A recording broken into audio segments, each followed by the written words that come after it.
GAFA, qui est le Google, Amazon, Facebook ou Apple, on leur demande de réduire les libertés d'expression. Pourquoi? Parce qu'on est dans l'âge de fake news. On est dans l'âge de post-vérité. Et maintenant, on a peur que la démocratie dégénère. Et on essaie de museler, si vous voulez, cette liberté d'expression, mais en même temps, on a des libertés fondamentales à respecter. Donc on est dans un paradoxe. La technologie, c'est ça. L'entrechoc entre technologie et démocratie pour l'instant. La démocratie est basée sur un débat public où il y a une certaine transparence. Mais maintenant, il n'y a plus cette transparence. Il y a des bulles. Et il y a, si vous prenez le parti politique par exemple, les partis politiques, c'est quoi un parti politique? Un parti politique consiste en deux choses. Une idéologie, vous me dites que je suis un marxiste, je suis un islamiste, je suis ceci, je suis cela, c'est-à-dire que vous vous revendiquez d'une idéologie, et en même temps vous avez un programme politique qui vous permettrait de, c'est-à-dire d'appliquer cette idéologie sur le terrain. Et vous avez une foule à laquelle vous vous adressez. Vous adressez votre message idéologique et votre programme politique. Maintenant, les partis ne fonctionnent plus de la même manière. Si vous voulez gagner les élections, vous devez vous adresser non pas à une foule, mais à chaque individu, parce que vous devez avoir accès à l'information qui vous permettrait, juste en se basant sur le like que vous faites dans le Facebook, on peut dresser votre profil et vous adresser le message convenable qui vous parlerait. Donc le parti politique est obligé d'avoir accès à ce big data, l'information, et en même temps, il doit avoir recours à l'intelligence artificielle pour le traitement de ces informations. Donc le parti politique n'est plus le parti politique d'il y a longtemps. Si vous voulez gagner les élections aujourd'hui, Cambridge Analytica, par exemple, qui a aidé le Brexit à gagner, donc c'était la manipulation par intelligence artificielle des données. Nous sommes dans un monde totalement nouveau, où la liberté d'expression est en train d'être réexaminée. Et pas seulement le seul concept qui est en train d'être réexaminé, beaucoup d'autres choses. Parce qu'on est dans une ère, l'ère du post-vérité, post-truth, comme on dit, post-vérité. D'ailleurs, en 2016, le mot post-truth, post-vérité, a circulé, le mot qui a circulé le plus dans le monde, c'était après la vérité. Donc on n'est plus dans l'ère de la vérité, ce qui fait que même la liberté d'expression n'est plus, si vous voulez, l'ordre du jour. Tout le monde a la liberté de s'exprimer, on ne fait vivre que parce qu'on ne communique plus. Il y a l'explosion de la communication, et ce qui fait qu'il y a un challenge, il y a un défi aujourd'hui, on est face à un défi. Et c'est vrai qu'au niveau de la liberté d'expression, il y a un problème. Moi, je l'ai soulevé je me rappelle que même ici chez vous, il y a 2 ans ou 3 ans, où je disais comment le concept est né. Il faut revenir au XVIIIe et au XIXe siècle à un contexte de conflit entre l'Église, l'autorité de l'Église et l'art, pour comprendre, pour bien saisir la portée de ce que ça veut dire la liberté d'expression. Vous savez que l'Église, elle dominait l'expression artistique. Elle dictait les modes d'expression artistique. Mais avec la révolution de, par exemple, du XVIIe siècle, XVIe, avec Leonardo da Vinci, par exemple, et puis avec Michel-Ange, et puis après avec dans le domaine musical avec Beethoven et tout, on a brisé les modes d'expression de l'Église. Et l'expression a commencé à prendre une distance par rapport à l'expression verbale. Le texte biblique était verbal. Faisait partie de la culture verbale. Alors que la peinture, l'art de la peinture ou bien l'art musical ne respectait pas la relation entre le signifiant et le signifié. Autrement dit, si je vous dis par exemple un vers, vous allez me comprendre. Parce que vers, cette substance linguistique, renvoie à cet objet et nous partageons le signifiant et le signifié. Mais si je vous mets par exemple, si je vous dis comme Beethoven dans la 5e symphonie, qu'est-ce que vous allez comprendre? Rien. Tous les instruments du monde, s'ils concourent à vous donner un sens, vous ne comprenez rien. Parce qu'il n'y a pas une relation entre signifiant et signifié. Ça peut vous toucher. Mais vous ne comprenez pas la relation. Que veut Beethoven dire? Il suffit que Beethoven dise c'est la main du destin qui frappe à la porte pour qu'il vous donne un indice, une orientation, pour comprendre que voilà, c'était le début de la surdité. Alors Beethoven, il décrivait dans la 5e symphonie ce qu'il ressentait. Donc, mais sinon, la liberté d'expression, l'expression, c'est aussi un concept piège. L'expression, c'est par rapport à l'impression. On exprime, exploser, c'est s'extérioriser après avoir intériorisé des impressions. Mais parfois, la liberté d'expression, quand elle n'a pas de limite, et d'ailleurs, partout elle a des limites, quand elle n'a pas de limite, ça relève de la folie. Et d'ailleurs, ceux qui peuvent s'exprimer le mieux, en détruisant le rapport entre signifiant et signifié, c'est les fous. Un fou peut détruire la relation entre signifiant et signifié, et vous dire par exemple, la lune est sous mes pieds, j'en fais une omelette, et il est en train de s'exprimer, en détruisant le rapport entre signifiant et signifié. Donc la folie peut être le summum de la liberté d'expression. Donc une expression qui est libérée du joug du rapport entre le signifiant et le signifié, elle ne vaut rien. Ou tout au moins, elle n'aidera pas à construire un espace public, à construire un sens. Et une communauté a besoin de construire un sens. Donc nous avons besoin de nous comprendre et de nous mettre d'accord sur le rapport entre le signifiant et le signifié. Mais quant à la liberté d'expression, qu'on le souligne bien, on s'entend. Je ne suis pas contre la liberté d'expression. Au contraire, il faut s'exprimer comme on veut. Mais quand il s'agit de construire un espace commun, non, il faut parler. Il faut la liberté de parole et la liberté de penser. Donc il faut qu'il y ait une complémentarité entre la liberté d'expression, la liberté de parole et la liberté de penser. Autrement dit, juste me donner la liberté d'expression, on peut donner la liberté d'expression même à un fou. Il peut s'exprimer mieux que nous. Il peut dire des choses fantastiques, des choses sans limite.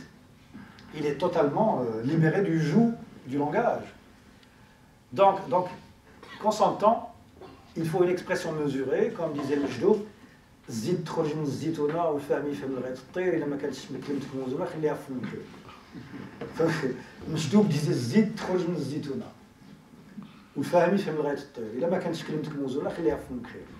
Donc il faut une parole mesurée pour construire un espace public et pour ne pas tomber dans ce que aussi on dit dans le dialecte marocain, kullaha il rabla. Chacun suit son air. Voilà. Vous êtes ici dans ce contexte que la profusion d'images me prive de tout ce que j'appellerais la tradition prophétique. Est-ce que l'image est culture? Alors, on a l'impression ici que nous sommes en train de dire que l'image est anti-culture, anti-religieuse peut-être aussi. Oui, peut-être, mais ce n'est pas tout à fait ce que je dis dans le livre, parce qu'il faut suivre le développement, l'enchaînement de mes arguments. Moi, je pars d'un constat que nous vivons dans une culture d'image. Nietzsche est dans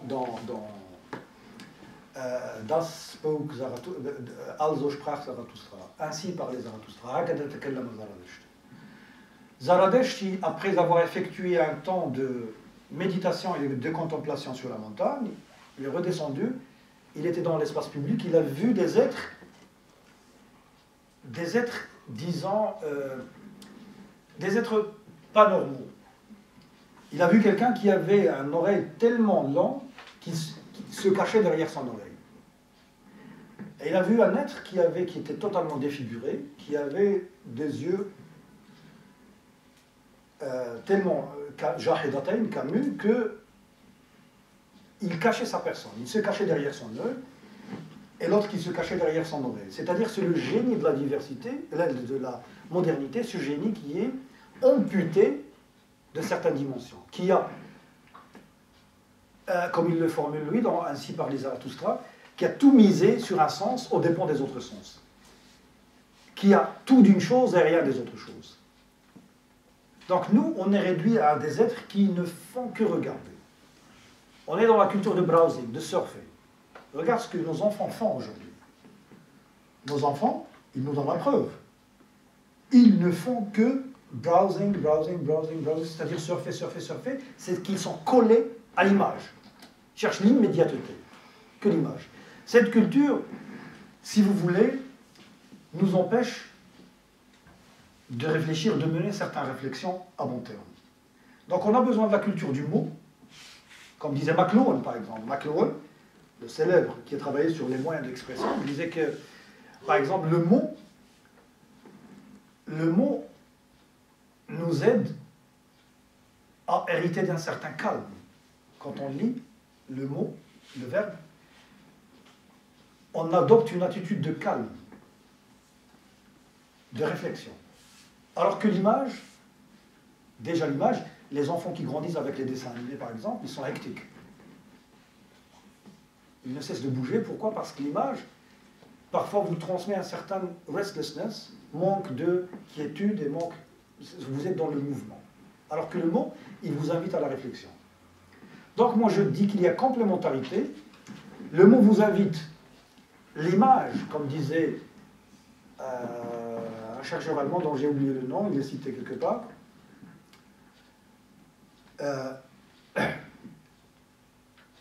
l'image peut, si vous me dites, j'ai vu un ogre, Roule par exemple, j'ai vu un ogre dans la ville. Je vous demande de me donner la preuve.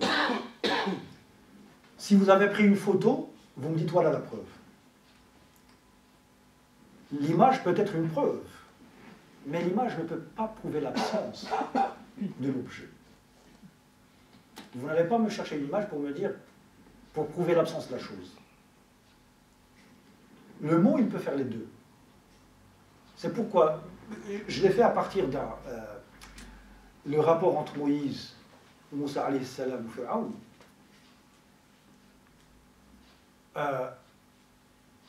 Moussa alayhi salam جاء لفرعون بآيات بينات. فرعون ارتبك. Et qu'est-ce qu'il répond? Moussa alayhi salam يدعوه للغيب بالكلام.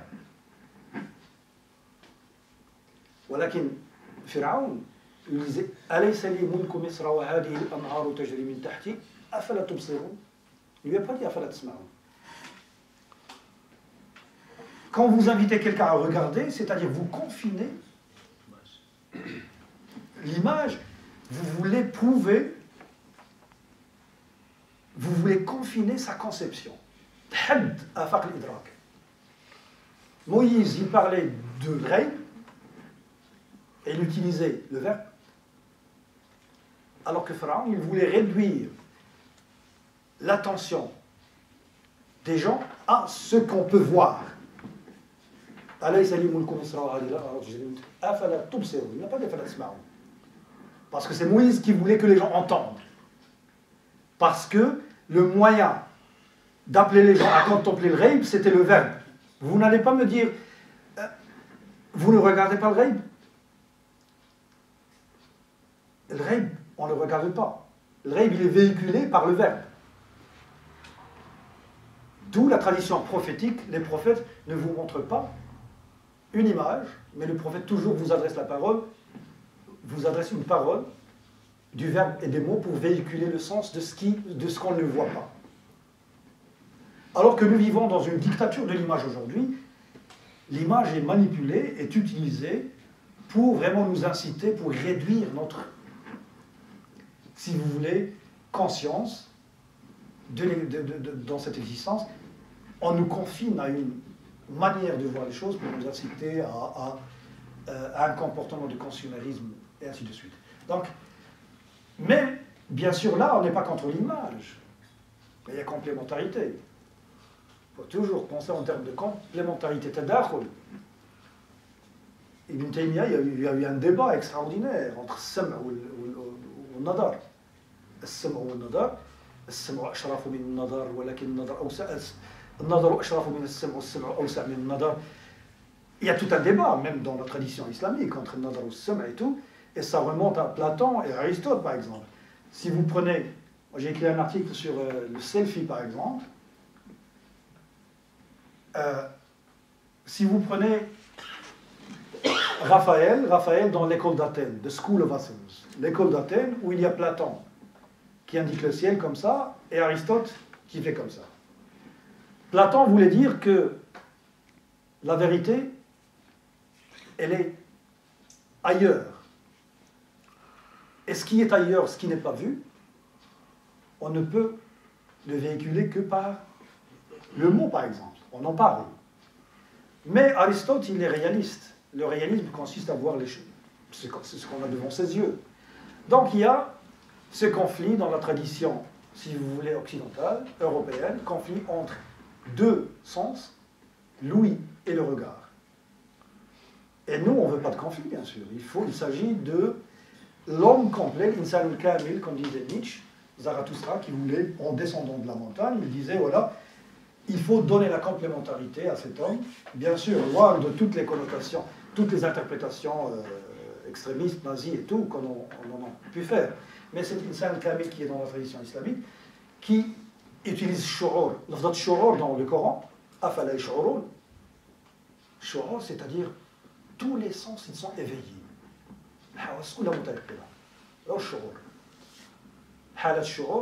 Quand vous avez tous vos sens qui fonctionnent.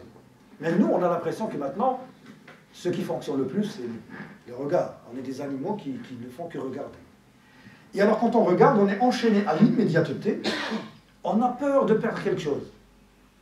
Vous voyez, il y a des gens qui passent 8 heures et 9 heures avec je viens de dire qu'il y a des gens qui passent jusqu'à 8h et 9h avec leur objet de... Ils sont enchaînés à l'immédiateté de l'image et ils ne comprennent pas les tenants et les aboutissants de l'histoire. Vous savez, la question, qu'est-ce qui se passe, qu'est-ce qui se passe, qu'est-ce qui se passe, qu'est-ce qui se passe, mais on ne demande jamais, on n'a pas le temps. Puisqu'on est enchaîné à l'image, on n'a pas le temps de se demander la question, mais pourquoi ? Et comment éviter ce qui s'est passé? Parce qu'il y a le basar ou le basira. Le basar, hassat le basar, c'est regarder, suivre avec ses yeux ce qui se passe, mais le basira, c'est une introspection qui vous permettrait de poser d'autres questions. Pourquoi et comment éviter, et ainsi de suite.